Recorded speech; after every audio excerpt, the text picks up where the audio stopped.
वक्रतुंड महाकाय सूर्यकोटि समप्रभ निर्विघ्नं कुरु मे देव सर्वकार्येषु सर्वदा।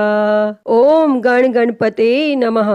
गणेश भगवान की जय। प्रिय भक्तजनों, आप सभी को श्रावण मास की संकष्टी चतुर्थी की हार्दिक शुभकामनाएं। भगवान गणेश जी की कृपा आप और आपके समस्त परिवार पर सदैव बनी रहे।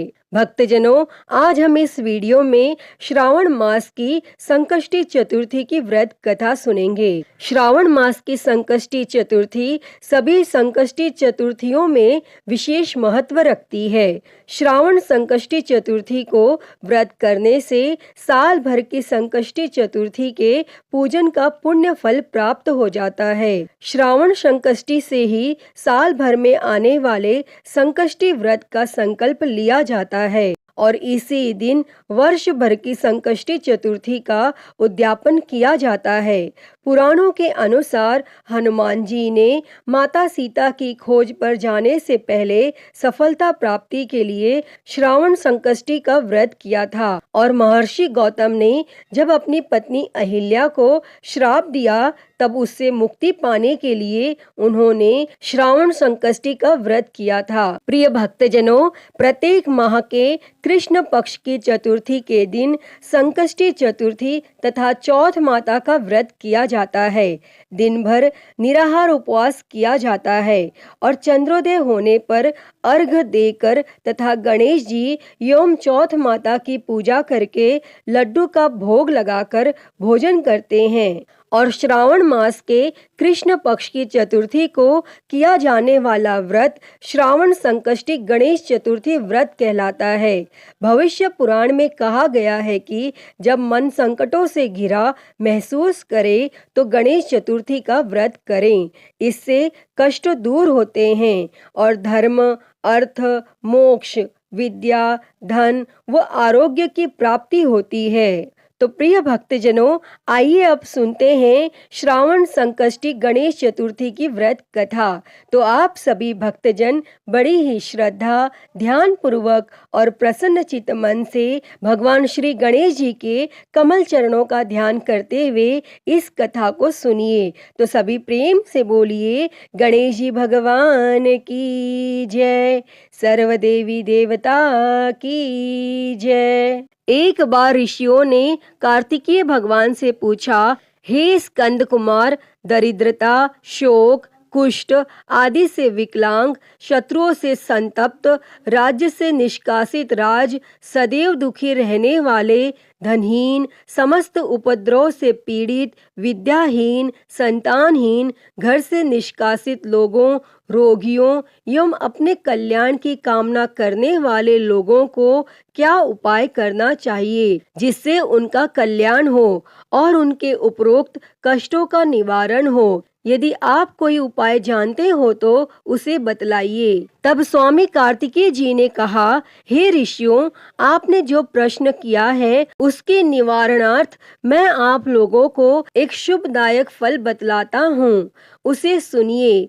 इस व्रत के करने से पृथ्वी के समस्त प्राणी सभी संकटों से मुक्त हो जाते हैं और यह व्रतराज महापुण्यकारी एवं मानवों को सभी कार्यों में सफलता प्रदान करने वाला है। और विशेषतः यदि इस व्रत को महिलाएं करें तो उनके संतान एवं सौभाग्य की वृद्धि होती है। और इस व्रत को धर्मराज युधिष्ठिर ने किया था।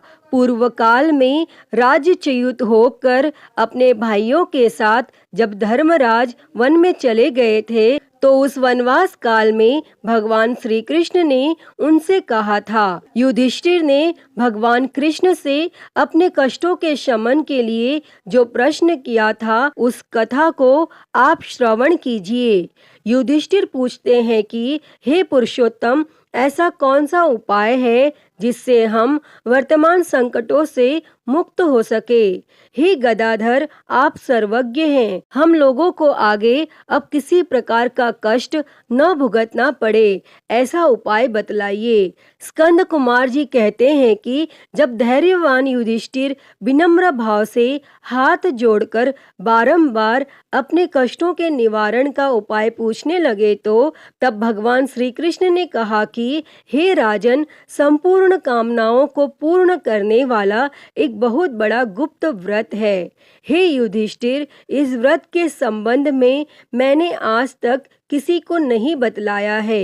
हे राजन, प्राचीन काल में सतयुग की बात है कि पर्वतराज हिमांचल की सुंदर कन्या पार्वती ने शंकर जी को पति रूप में प्राप्त करने के लिए गहन वन में जाकर कठोर तपस्या की, परंतु भगवान शिव जी प्रसन्न होकर प्रकट नहीं हुए। तब शैल तनिया पार्वती जी ने अनादिकाल से विद्यमान गणेश जी का स्मरण किया और गणेश जी को उसी क्षण प्रकट देखकर माता पार्वती जी ने पूछा कि मैंने कठोर, दुर्लभ एवं लोमहर्षक तपस्या की, किंतु अपने प्रिय भगवान शिव को प्राप्त न कर सकी। वह कष्ट विनाशक दिव्य व्रत जिसे नारद जी ने कहा है और जो आपका ही व्रत है, उस प्राचीन व्रत के तत्व को आप मुझसे कहिए। तब पार्वती जी की बात सुनकर तत्कालीन सिद्धिदाता गणेश जी उस कष्ट नाशक शुभदायक व्रत का प्रेम से वर्णन करने लगे और गणेश जी ने कहा, हे अचल सुते, अत्यंत पुण्यकारी एवं समस्त कष्ट नाशक व्रत को कीजिए। इसके करने से आपकी सभी आकांक्षाएं पूर्ण होंगी और जो व्यक्ति इस व्रत को करेंगे उन्हें भी सफलता मिलेगी। श्रावण के कृष्ण चतुर्थी की रात्रि में चंद्रोदय होने पर पूजन करना चाहिए। उस दिन मन में संकल्प करें कि जब तक चंद्रोदय नहीं होगा मैं निराहार रहूंगी, पहले गणेश पूजन कर ही भोजन करूंगी। मन में ऐसा निश्चय करना चाहिए। इसके बाद सफेद तिल के जल से स्नान करें, मेरा पूजन करें। यदि सामर्थ्य हो तो प्रति मास स्वर्ण की मूर्ति का पूजन करें और ना हो तो अभाव में चांदी, अष्टधातु अथवा मिट्टी की मूर्ति की ही पूजा करें। अपनी शक्ति के अनुसार सोने, चांदी, तांबे अथवा मिट्टी के कलश में जल भरकर उस पर गणेश जी की प्रतिमा स्थापित करें। मूर्ति कलश पर वस्त्राच्छादन करके अष्टदल कमल की आकृति बनावें और उसी मूर्ति की स्थापना करें। तत्पश्चात षोडशोपचार विधि से भक्ति पूर्वक पूजन करें। मूर्ति का ध्यान निम्न प्रकार से करें। हे लंबोदर, 4 भुजा वाले, 3 नेत्र वाले, लाल रंग वाले, हे नील वर्ण वाले, शोभा के भंडार, प्रसन्न मुख वाले गणेश जी, मैं आपका ध्यान करती हूँ। हे गजानन, मैं आपका आह्वान करती हूँ। हे विघ्नराज, मैं आपको प्रणाम करती हूँ। यह आसन है। हे लंबोदर, यह आपके लिए पाद्य है। हे शंकर सुवन, यह आपके लिए अर्घ्य है। हे उमापुत्र, यह आपके स्नानार्थ जल है। हे वक्रतुंड, यह आपके लिए आचमनीय जल है। हे शूर्पकर्ण, यह आपके लिए वस्त्र है। हे सुशोभित, यह आपके लिए यज्ञोपवीत है। हे गणेश्वर, यह आपके लिए रोली चंदन है। हे विघ्न विनाशन, यह आपके लिए फूल है। हे विकट, यह आपके लिए धूप बत्ती है। हे वामन, यह आपके लिए दीपक है। हे सर्वदेव, यह आपके लिए लड्डू का नैवेद्य है। हे देव, यह आपके निमित्त फल है। हे विघ्नहर्ता, यह आपके निमित्त मेरा प्रणाम है।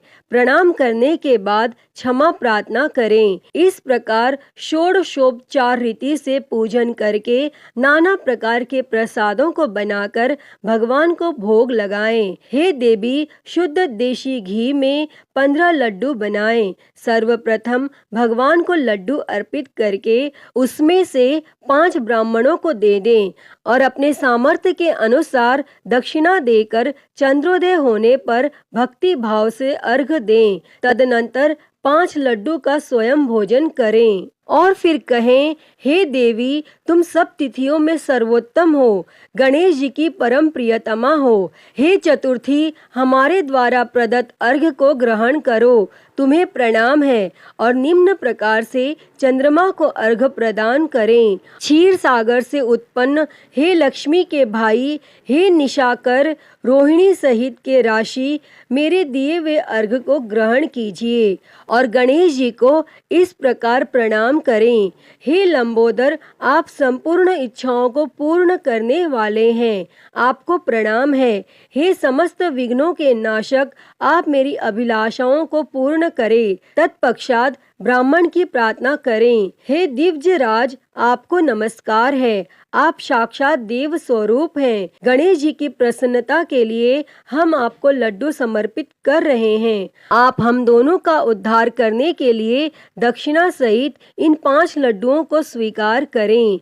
हम आपको नमस्कार करते हैं। और इसके बाद ब्राह्मण को भोजन कराकर गणेश जी से प्रार्थना करें। और यदि इन सब कार्यों को करने की शक्ति न हो तो अपने भाई बंधुओं के साथ दही एवं पूजन में निवेदित पदार्थ का भोजन करें और प्रार्थना करके प्रतिमा का विसर्जन करें और अपने गुरु को अन्न वस्त्रादि एवं दक्षिणा के साथ मूर्ति दे दें और इस प्रकार से विसर्जन करें।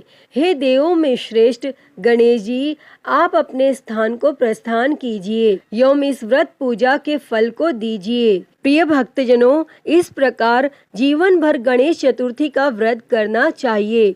यदि जन्म भर न कर सके तो 21 वर्ष तक करें। यदि इतना करना भी संभव न हो तो 1 वर्ष तक 12 महीनों के व्रत को करें। यदि इतना भी न कर सके तो वर्ष के 1 मास को अवश्य व्रत करें और श्रावण चतुर्थी को व्रत का उद्यापन करें। अतः हे गणेश भगवान जी, इस कथा को कहते, सुनते और हुंकारा भरते सभी पर अपनी कृपा सदैव बनाए रखना। सभी के कष्टों को दूर कर सभी के जीवन में सुख और समृद्धि देना, सभी के मनोरथ को पूर्ण करना। तो सभी प्रेम से बोलिए, श्री गणेश जी महाराज की जय। गणपति बाप्पा मोरया। प्रिय भक्तजनों, तो मैं उम्मीद करती हूँ कि आपको आज की यह कथा पसंद आई होगी और अगर वीडियो अच्छी लगी हो तो इसे लाइक करें, ज़्यादा से ज़्यादा शेयर करें और कमेंट में गणेश जी महाराज की जय लिखना ना भूलें और महाकाल भक्ति ज्ञान चैनल को सब्सक्राइब कर नोटिफिकेशन बेल को ज़रूर ऑन कर लें। हर हर महादेव। धन्यवाद।